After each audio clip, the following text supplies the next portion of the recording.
राठौर परिवार के सिर पर इस वक्त खतरा मंडरा रहा था। आए दिन काली पहाड़ी पर मौजूद अजीबोगरीब जीव जंतु गांव के लोगों पर हमला करने पहुंच ही जाते थे। कहा जाता है कि काली पहाड़ी के पास मौजूद तिलस्म विद्यालय की दीवारें अपने अंदर कई रहस्यमयी और जादुई कहानियों को समेटे हुए थी। वहां की हर चीज जादुई थी। वहां तस्वीरें बोलती और दीवारें गाया करती थी, पर उसके जादू से वहां ऐसे खूंखार और अजीबोगरीब जानवरों की उत्पत्ति भी हुई थी जिनकी कल्पना हमने सपने में भी नहीं की होगी। इस वक्त अंबर के सामने एक बड़ा काले रंग का सांप फन फैलाए खड़ा था। सांप की आंखों में गुस्सा साफ दिख रहा था, जैसे वो अंबर को डसने के लिए तैयार हो। सांप तेजी से अंबर पर हमला करने के लिए आगे बढ़ा, लेकिन अंबर घबराई नहीं। उसने अपनी अग्नि शक्ति का इस्तेमाल किया। अचानक उसके शरीर के चारों ओर आग की लपटें उमड़ आई और एक तेज रोशनी उसके आसपास फैल गई। अंबर ने अपने हाथ ऊपर उठाए और उसकी उंगलियों से आग की लपटें निकलने लगी। तभी वो लपटें आग के गोलों में बदलकर सांप की तरफ बढ़ी। जैसे ही आग के गोले सांप से टकराए, उसकी चमड़ी जलने लगी और वो दर्द से तड़पते हुए फनकार मारने लगा। अंबर ने अपनी आग की शक्ति से उस सांप को झुलसा कर रख दिया। जैसे भगवान कृष्ण ने कालिया नाग को हराया था, वैसे ही अंबर ने भी सांप का अंत कर दिया और पूरी रफ्तार से घर की ओर भागी। अंबर ने पहले भी कई छोटे जानवरों का सामना किया था। वो पलक झपकते ही घर पहुंच गई और उसने सांप को पूंछ से पकड़कर दूर फेंक दिया, जो कि गायत्री को डसने ही वाला था। लेकिन वहां करीब 100 सांप और थे। उनका राजा मर चुका था, फिर भी सांप रुके नहीं थे। अंबर ने सब पर नजर रखी हुई थी। अचानक सांपों ने हमला तेज कर दिया। उन्हें चारों तरफ से घेरते देख अंबर ने आंखें बंद की और बोली, बिजोरी कवच। अचानक उन लोगों के इर्द गिर्द एक चमकदार कवच तैयार हुआ, जिससे बिजली जैसी तरंगे निकलने लगी और जो सांप उससे टकराता वो राख में मिल जाता। अंबर के पास उन्हें चुटकियों में हराने का एक यही तरीका था। वो मुश्किलों से निपटने का कोई ना कोई रास्ता निकाल ही लेती थी। यही खासियत उसे दूसरों से अलग बनाती थी। पलक झपकते ही अंबर की शक्ति ने आधे सांपों को राख में बदल दिया और जो बचे थे वो मौत के खौफ से कांपते हुए अपनी जान बचाने के लिए उल्टे पांव भाग खड़े हुए। शाबाश अंबर, गायत्री ने कहा। अंबर ने जैसे ही गायत्री के मुंह से यह शब्द सुना तो उसे अपने कानों पर यकीन नहीं हुआ। आज पहली बार गायत्री ने उसे किसी काम के लिए शाबाशी दी थी, वरना तो अंबर आए दिन उससे डांट फटकार सुनती रहती थी। अंबर, तुम ऐसे ही खतरों का सामना करने के लिए बनी हो। जब तुम मुश्किल घड़ी में अपनी शक्ति और बहादुरी से काम लेती हो तो मुझे बहुत खुशी होती है। एक बार तुम्हारी पार्थ से शादी हो जाए, तब तुम दोनों मिलकर खतरों का सामना कर सकोगे, गायत्री ने कहा। लेकिन गायत्री कौन से खतरों की बात कर रही थी? माँ, इसके लिए मुझे पार्थ से शादी करने की क्या जरूरत है? मैं अकेली खतरों का सामना कर सकती हूँ, अंबर बोली।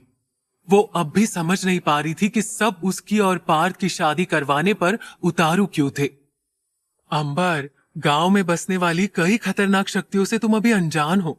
अच्छा बताओ, पूरे गांव में सिर्फ तुम्हारे पास ही चीजों को अपने मन मुताबिक आकार देने और उन्हें उंगली के इशारे पर नचाने की शक्ति क्यों है? क्योंकि सिर्फ तुम ही दूर रहकर भी लोगों की बातें आसानी से सुन लेती हो। क्यों तुम्हारी रफ्तार का कोई मुकाबला नहीं कर सकता?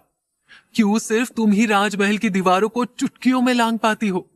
क्यों तुम्हें अग्नि भी भस्म नहीं कर सकती? गायत्री ने कहा। ऐसे और भी कई नामुमकिन काम थे जो अंबर आसानी से कर लेती थी। क्योंकि मैं तिलस्म विद्यालय की सबसे समझदार और होनहार लड़की हूं, मां, अंबर ने गर्व से कहा। नहीं अंबर, तुम्हारे पास कुछ ऐसा है जो और किसी के पास नहीं। शक्तियां तो सभी के पास है, पर तुम्हारी शक्तियां और खून तिलस्मी अमर पक्षी से जुड़ा है। तुम पूरे गांव में दूसरी ऐसे इंसान हो जो आकाश और उसमें उड़ने वाले जादुई पक्षियों की रक्षा करने के लिए बनी हो। तो वही पार्थ के पास धरती की रक्षा करने की क्षमता है। तुम दोनों धरती और गगन के समान हो। दोनों मिल गए तो पूरे गांव की रक्षा कर सकोगे। और सबसे बड़ी बात, तुम स्वयं अग्नि का स्रोत हो, या यूं कहे कि तुम ही अग्नि हो, जलते हुए जुनून का प्रतीक, जो हर अंधेरे को रोशन कर देती है। गायत्री अब अंबर से और राज नहीं छुपाना चाहती थी, इसलिए उसने फैसला किया कि वो धीरे धीरे अंबर को उन सभी सवालों के जवाब देगी जिन्हें अंबर बचपन से खोजती आई थी। पर अगर अंबर तिलस्मी अमर पक्षी की ताकत हासिल करने वाली दूसरी इंसान थी, तो पहला इंसान कौन था? माँ, हम दोनों बिना शादी किए भी तो गांव की रक्षा कर सकते हैं ना? अंबर ने कहा। तुम अभी नादान हो, पर यह दुनिया बहुत शातिर है। बुरे लोग तुमसे तुम्हारी शक्तियां छीनने की कोशिश करेंगे। सोचो, अगर तुम्हारी शक्तियां गलत हाथों में चली गई तो क्या होगा? फिर एक बार वही प्रलय आएगी जैसी 13 साल पहले आई थी। रघुवंशी घराने में जाने के बाद वो लोग तुम्हें बुरी शक्तियों से बचा कर रखेंगे। गायत्री ने अंबर को बता ही दिया कि उसे ही पार्क के लिए क्यों चुना गया है। लेकिन 13 साल पहले खिमसर की जमीन पर ऐसा क्या हुआ था? गायत्री किस प्रलय की बात कर रही थी? अंबर आज तक इन बातों से अनजान थी। वो खुद को दूसरे बच्चों जैसा ही समझ रही थी, पर आज उसे पता चला कि उसके पास तिलस्मी अमर पक्षी की शक्तियां है। एक ऐसा पक्षी जिसे हम फीनिक्स के नाम से भी जानते हैं। सूर्य से जुड़ा एक ऐसा पक्षी जो आग की लपटों में मर गया और राख बनने के बाद एक बार फिर जी उठा। लेकिन अभी भी अंबर एक ऐसे राज से बेखबर थी जिससे उसका जन्म हुआ था। उसका जन्म साधारण नहीं था, बल्कि ये प्रकृति का एक अद्भुत करिश्मा था। एक ऐसा चमत्कार जो ना तो कभी किसी ने सुना था और ना ही कभी किसी ने देखा था, क्योंकि वो खुद आग से जन्मी थी। लेकिन क्यों और किस मकसद से उसका जन्म हुआ था? यह रहस्य जैसे गहरे अंधकार में छिपी एक अनसुलझी पहेली उसे अपने अस्तित्व की सच्चाई से दूर ले जा रही थी। क्या अंबर गांव को बचाने और उसकी रक्षा करने के अलावा भी किसी बड़े मकसद के लिए बनी थी? अंबर की शक्तियों का पता लगने पर उसका मन अशांत हो गया। वो अब भी अपनी माँ और भाई को छोड़कर ससुराल नहीं जाना चाहती थी। कोई उसे समझाने वाला नहीं था, इसलिए वो रात के अंधेरे में मौका पाकर काली पहाड़ी पर चली गई, जहां लोग जाने से डरते थे। अंबर उदास मन से काली पहाड़ी की ओर बढ़ रही थी, जहां का रास्ता पत्थरों और सूखे पत्तों से ढका हुआ था, और वहां काले विशाल पेड़ और झाड़ियां उसकी राह को घेरे हुए थे। हवा में जादुई सरसराहट और जानवरों की आवाजें उस जगह को और भी रहस्यमय बना रही थी। अचानक अंबर को लगा कि कोई उसे घूर रहा है, पर पलटने पर काली धुंध नजर आई। पहाड़ी की चोटी पर बैठकर अंबर ने आसमान की ओर देखा और बोली, मुझे शादी के बंधन में क्यों बांधा जा रहा है? फिर उसने अपने गले में पहने सफेद मनके की ओर देखा और कहा, सिर्फ तुम ही मुझे समझते हो। यह मनका जो अंबर को 5 साल की उम्र में मिला था, जो उसकी जिंदगी बदल चुका था और उसके रहस्यमय शक्तियों का स्रोत भी था। पर आखिर अंबर मनके को देखकर किससे बात कर रही थी? क्या था सफेद मनके का राज? ये सफेद मनका अंबर को 5 साल की उम्र में मिला था। तब से अंबर की जिंदगी पूरी तरह बदल गई थी। उस मनके पर तिलस्मी अमर पक्षी की तस्वीर बनी हुई थी। असल में वो मनका अंबर को मिला नहीं था, बल्कि उस मनके ने खुद अंबर को चुना था। कई सालों से वो मनका अपने हकदार को ढूंढ रहा था। अंबर के हाथों में आते ही वो चमक उठा था। आप ही बताओ, मैं ऐसा क्या करूं जिससे ये शादी टूट जाए? इससे आगे कि अंबर कुछ कह पाती, उसे वहां किसी की मौजूदगी का एहसास हुआ। पहाड़ी पर आते हुए भी उसे ऐसा लग रहा था जैसे कोई उसका पीछा कर रहा हो। तभी उसे किसी के कदमों की आवाज सुनाई दी। कौन है वहां? अंबर झट से बोली। वो आने वाले खतरे से अनजान थी। अंबर ने अंधेरे में इधर उधर देखने की कोशिश की, पर उसे कोई नजर नहीं आया। तभी वो मुस्कुराई और चांद की तरफ देखने लगी। उसे एक गहरी सांस लेते हुए अपनी उंगली के इशारों से चांद के चेहरे पर आए बादलों को हटा दिया। चांद की रोशनी में अंबर ने एक बार फिर आसपास देखा तो उसे काला नकाब पहने हुए एक लड़की नजर आई। अंबर थोड़ी हैरान थी, पर वो घबराई नहीं और बिना डरे बोली, कौन हो तुम? तभी उस लड़की ने अपने चेहरे से नकाब हटाया। माया, तुम? अंबर ने जैसे ही उस लड़की का चेहरा देखा तो वो झट से बोली। 16 साल की माया राजपूत दिखने में अंबर से कम खूबसूरत नहीं थी। उसकी आंखें भूरी थी, उसका गोल चेहरा उसे आकर्षक बनाता था। उसके घुंघराले बाल उसकी खूबसूरती में और निखार लाते थे, पर उसके इरादे शुरुआत से ही नेक नहीं थे। माया तिलिस्म विद्यालय में अंबर के साथ जादुई शक्तियों पर नियंत्रण करना सीखती थी। वो हमेशा से ही अंबर और उसकी खास शक्तियों से जलती थी। तो तुम हो जो मेरा पीछा कर रही थी? क्या चाहिए तुम्हें? अंबर ने पूछा। ये सुनते ही माया ने अपनी तलवार निकाल ली और बोली, तुम्हारी मौत। तुम पागल तो नहीं हो गई? अंबर ने गुस्से से कहा। पागल तो तुम हो जो अकेली इतनी रात को यहां आ गई। आज मैं तुम्हें मार डालूंगी, माया ने कहा। इतना कहते ही उसने अंबर पर हमला कर दिया। अंबर पलक झपकते ही अपनी जगह से हट गई और बोली, मुझे मारकर तुम्हें क्या हासिल होगा? पार्थ, माया मुस्कुराते हुए बोली और फिर दोबारा अंबर पर हमला करने लगी। इस बार उसका निशाना अंबर की गर्दन थी, पर अंबर मौका पाते ही नीचे झुकी और उसने माया को खुद से दूर धकेल दिया। मुझे पार्थ नहीं चाहिए, उसे तुम ही रखो, अंबर ने कहा। पर उसके लिए तो मुझे तुम्हारी शक्तियों को छीनना होगा, माया बोली। माया को पार्थ पहली नजर में ही भा गया था।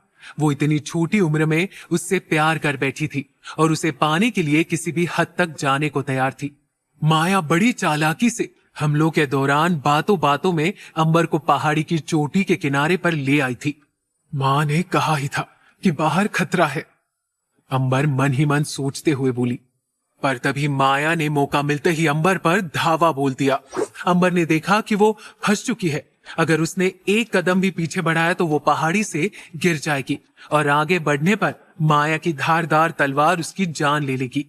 जैसे ही माया ने तलवार से उस पर हमला किया तो अंबर ने दाया हाथ आगे कर दिया और बाएं हाथ से एक मोटी लकड़ी पर अपनी जादुई शक्तियों का इस्तेमाल करने लगी। इससे पहले कि वो माया पर हमला कर पाती, माया की तलवार उसकी दाई हथेली को चीरकर आर पार हो गई। अंबर दर्द से चिल्लाई, उसके हाथ से खून बहने लगा था। आज मुद्दतों बाद उसे ये मौका मिला था। उसने जमीन पर गिरती हुई अंबर के खून की बूंद को अपने नाखून में समेटा और तलवार की धार से अपनी हथेली पर वार करते हुए अंबर के खून को अपनी खून में शामिल कर लिया। ऐसा करते ही माया के शरीर में आग जैसी ताकत का एहसास हुआ। अचानक उसके चारों ओर लाल रोशनी छा गई, जैसे कोई जादुई शक्ति जाग उठी हो। फिर आसमान में कड़कती बिजली और गरजते बादलों का मंजर शुरू हो गया। लाल बादल जैसे खून के आंसू बहा रहे हो, काले अंधकार में गहराते गए। वही अंबर ने अपने दूसरे हाथ से लकड़ी के टुकड़ों को ही नहीं बल्कि जमीन पर पड़े पत्थरों को भी हिलाने की कोशिश की, लेकिन कोई असर नहीं हुआ। आज पहली बार अंबर को खुद में एक अधूरापन सा महसूस हो रहा था। उसका सफेद मनका भी धीरे धीरे काला पड़ने लगा, जैसे उसका सारा जादू चुराया जा रहा हो। जैसे ही माया ने अपने अंदर आग को महसूस किया तो वो जोर जोर से हंसने लगी। उसके शरीर से निकलती हुई ऊर्जा ने चारों ओर हलचल मचा दी। उस पल माया और अंबर के बीच का संघर्ष एक नई ऊंचाई पर पहुंच गया। ऐसा लगा मानो काली रात में दो सितारे टकरा गए हो। अंबर की आंखों में डर और निराशा थी, लेकिन माया के चेहरे पर एक अनोखी ताकत का उत्साह था। आज से तुम एक मामूली लड़की हो और मैं माया राजपूत हूँ, असली तिलस्मी अमर पक्षी की शक्तियों की मालकिन। मैं हूँ पार्थ की होने वाली पत्नी माया रघुवंशी। माया ने एक रौबदार आवाज में कहा। अंबर समझने की कोशिश कर रही थी कि उसके साथ अभी क्या हुआ। तभी माया ने अंबर की रफ्तार की शक्ति का इस्तेमाल करते हुए तलवार को उसके दिल के आर पार कर दिया। अंबर, तुम खुले आसमान में उड़ना चाहती थी ना? लो, उड़ो। माया ने ये कहकर उसे पहाड़ी की चोटी से धक्का दे दिया। नहीं! अंबर चिल्लाई। ये सब उसे एक खौफनाक सपने जैसा लग रहा था। वो इतनी छोटी उम्र में मरना नहीं चाहती थी। कभी गांव की सबसे खास लड़की अंबर राठौड़ अब एक अधूरी कहानी बनकर रह गई थी। उसकी आंखों में आंसू थे और दिल में गहरा दर्द, जैसे वो अपनी पहचान खो रही हो। अंबर का शरीर हवा को चीरता हुआ तेजी से जमीन की ओर गिर रहा था। काली पहाड़ी की गहराइयों में खोने से पहले उसने अपने गले में पहने मनके को कसकर पकड़ा हुआ था। मैं मरने से पहले तुम्हें देखना चाहती हूँ। अंबर के इतना कहते ही सफेद मनके से एक रूह बाहर आई। 2 साल की उम्र में जब अंबर को यह मनका मिला था तभी उसकी शक्तियां जाग उठी थी। ये रूह अक्षत की थी, जो 13 साल पहले एक जीवित इंसान था और अमर पक्षी की शक्तियों का वारिस भी था। एक रोज जब गांव के सब लोग मिलकर खुशियां मना रहे थे तभी उनकी खुशियां छीनने काले साए वहां पहुंच गए। चारों तरफ काले घेरे ने अपने पांव पसार दिए। जो कोई भी काले घेरे से टकराया वो मिट्टी में मिल गया। ये मंजर बेहद खौफनाक था। लोग चीखे, चिल्लाए, पर अक्षत के सिवाय किसी ने भी उनकी गुहार नहीं सुनी। उस रोज अपनी परवाह ना करते हुए अक्षत ने गांव के इर्द गिर्द सुरक्षा कवच बनाने और लोगों को बचाने में अपनी सारी ऊर्जा शक्ति लगा दी। आखिर में वो आग की तरह तपने लगा और खतरा टलते ही उसका शरीर राख में बदल गया। गांव वाले बच तो गए, पर उन्होंने अक्षत को खो दिया। लेकिन अक्षत मरा नहीं, उसकी रूह वही थी। और फिर लोगों को आकाश से एक भविष्यवाणी सुनाई दी, जो किसी और ने नहीं बल्कि अक्षत ने की थी। एक सफेद मन का खुद अपने हकदार को चुनेगा। वो मेरी रूह के साथ साथ तिलस्मी अमर पक्षी की शक्तियों का भी हकदार होगा। गांव के लोगों को जैसे ही सफेद मनके के बारे में पता चला तो सब उसे ढूंढने में लग गए, पर वो मनका किसी को दिखाई नहीं दिया। फिर एक दिन अंबर ने जन्म लिया और सफेद मनके ने उसे चुना। अंबर शक्तियों से दुनिया पर राज कर सकती थी, लेकिन काली शक्तियों और उसके खतरे को जानने के लिए वो बहुत छोटी थी। नादानी में उसने अपनी शक्तियों और मकसद को नहीं पहचाना। जो अंबर शादी के बाद अपने भाई और मां से दूर नहीं रह सकती थी, वो अब हमेशा हमेशा के लिए उनसे दूर होने जा रही थी। अंबर अब किसी भी पल मर सकती थी। क्या होगा अब आगे? क्या अंबर का अंत हो जाएगा? क्या अंबर के जाने के बाद काली शक्तियां गांव पर हावी होने लगेगी? क्या एक बार फिर प्रलय आने वाला था? क्या बुझ जाएगा अंबर की जिंदगी का चिराग? स्टोरी कहानी अच्छी लगी हो तो लाइक और सब्सक्राइब करो।